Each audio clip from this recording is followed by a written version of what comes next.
Do you remember those little 1/3 of a pint bottles of school milk?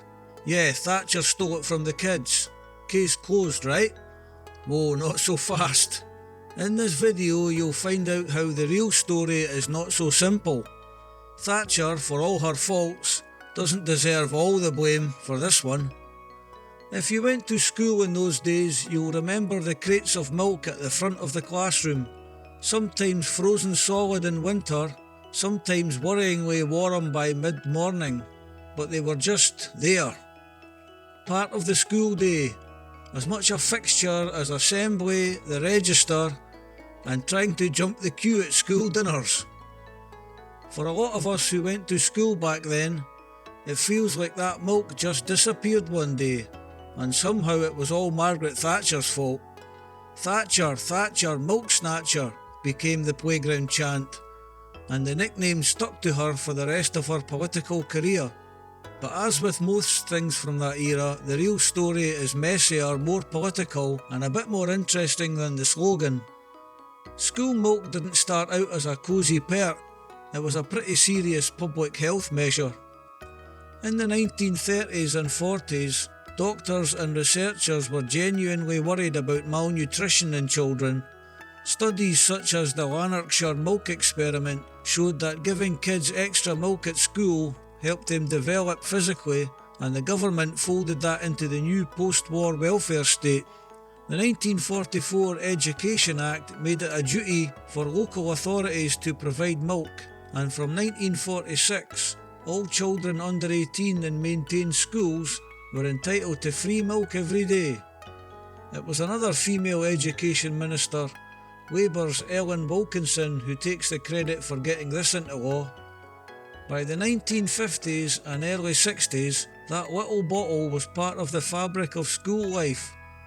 It wasn't just about nutrition, it was also about supporting British farmers with a guaranteed market for their milk.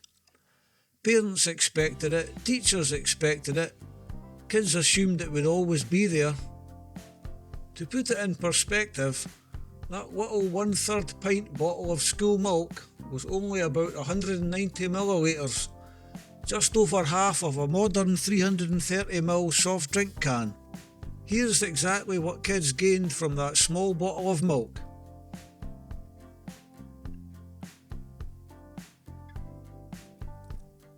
The first crack in that system didn't come from Margaret Thatcher at all.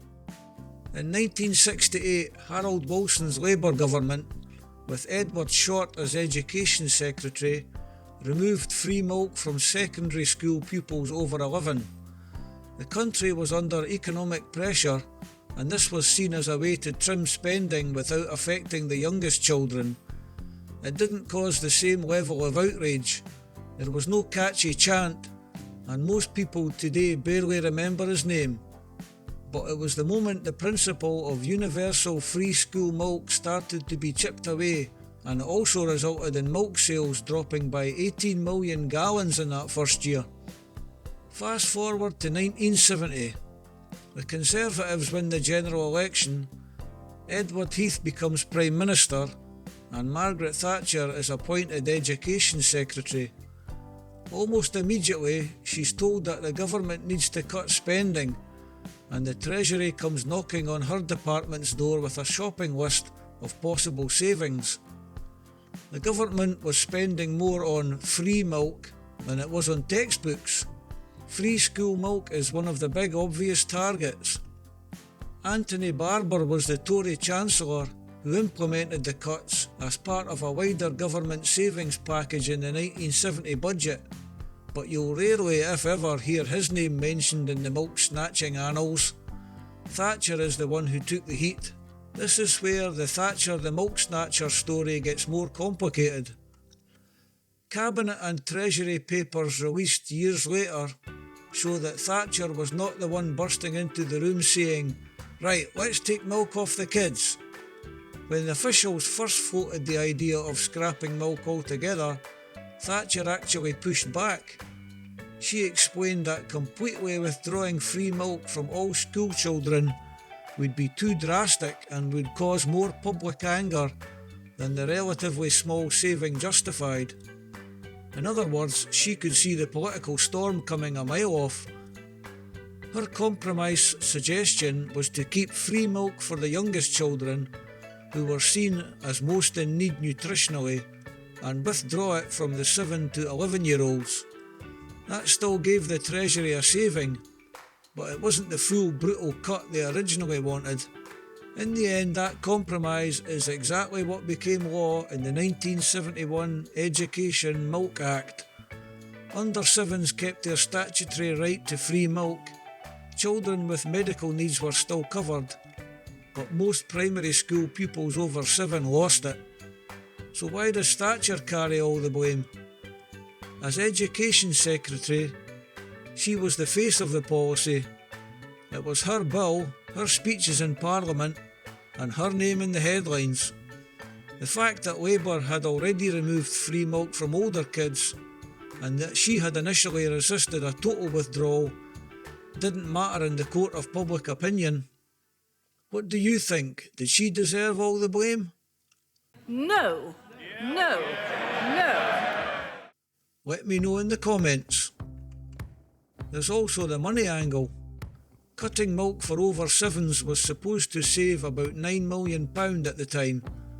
That sounds a lot in household terms, but set against the government's total spending, it was tiny. That £9 million was only about 0.03% of total government spending, or just under half of 1% of the education budget. Even Thatcher later reflected that she had paid the maximum political price for the minimum financial gain. Years afterwards, she described it as a lesson in what happens when you give in to pressure for small symbolic cuts. You get all the fury and barely any budget benefit to show for it. And in a moment we'll see how she tried very hard never to repeat that mistake. The reaction was immediate and vicious. Teachers' unions, parents, councils and opposition MPs lined up to attack the move. The tabloids pounced, and in school playgrounds up and down the country the chant took off, "Thatcher, Thatcher, milk snatcher." It stuck because it was simple, it rhymed, and it seemed to sum up something about a colder, more hard-nosed style of government that people felt was starting to emerge in the 1970s. When she visited Scotland in the 1980s, she got far worse things than milk snatcher shouted at her, I can assure you. What often gets lost is that Thatcher herself clearly knew she was walking into a disaster. Later released documents from the early 1990s show her scribbling in the margins of a proposal to make further milk savings in the health budget, saying in effect, "No, this will cause a terrible row. I went through this nearly 20 years ago and it wasn't worth it." She was sceptical even then about the value of a small saving that would unleash a massive backlash. But in the early 70s, she was still a relatively junior cabinet minister under Heath, and the pressure from the Treasury and Number 10 was intense. The country was in economic trouble, and Heath had told his ministers very bluntly that they would have to accept cuts they didn't like in order to deliver on wider economic promises. In that climate, Thatcher chose to swallow her doubts, offer a compromise rather than a total abolition, and carry the policy through. The Treasury got most of what it wanted. She got the lifelong nickname. And just to prove this wasn't all about one woman in a blue suit, Labour had another go at school milk as well. In the late 1970s, Shirley Williams, who followed Thatcher as Education Secretary, oversaw changes that effectively scrapped what was left of universal free milk for the 5 to 7-year-olds in many areas. By the end of the decade, both Labour and the Conservatives had taken turns chipping away at that post-war promise of milk for every child, even though Thatcher ended up carrying almost all of the blame in the public memory. Over time, the bigger picture got even more tangled. In 1978, the Labour government used an EEC subsidy to bring back free milk for many 7 to 11-year-olds, at least for a while. In Scotland, ministers later announced that free milk was available to all pupils in public, primary and special schools again, funded partly from European money. So depending on where you lived, you might have lost your milk, got it back again, and then lost it once more. My own memories of the school milk are pretty vague.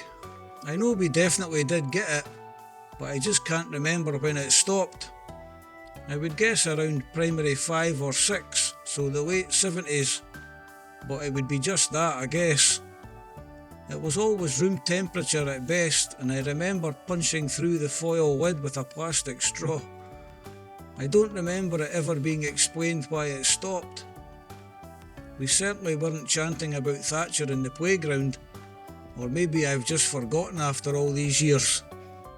Then, through the 80s and 90s, various schemes came and went, and the old universal entitlement never fully returned. If you were at school during that period, your memories of milk probably depend a lot on which council area you lived in and what year you were in. But none of that nuance made it into the chant. History boiled it down to one neat villain, one neat moment. Margaret Thatcher took away our milk. It's not completely wrong. She did sign off the policy that removed free milk from over 7s, but it isn't the whole story. Labour had already taken it away from secondary pupils. The Treasury and the Prime Minister were driving hard for cuts.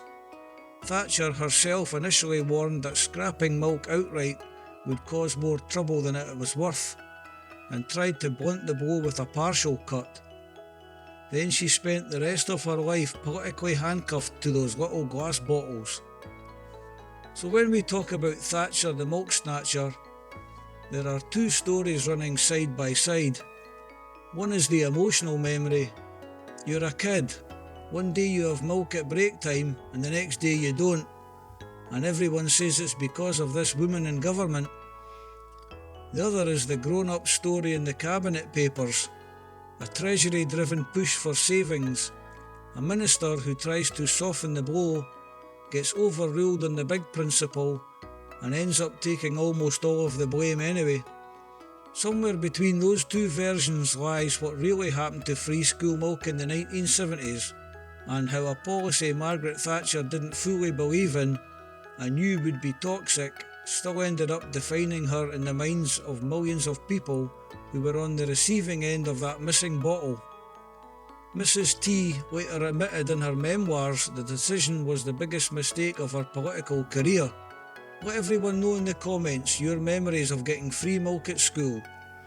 A quick scout around the internet seems to show that pupils of the time were split on whether they liked the milk or not, but the majority didn't seem to like it, mostly because it wasn't served chilled as milk should be.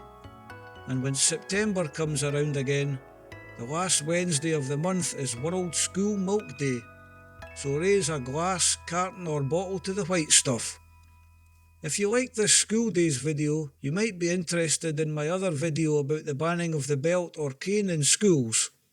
See a link in the pinned comment, and there will be some links on screen around about now to a couple of my other videos picked by YouTube. Watching them and subscribing is the #1 way to help me grow the channel, and it really is much appreciated.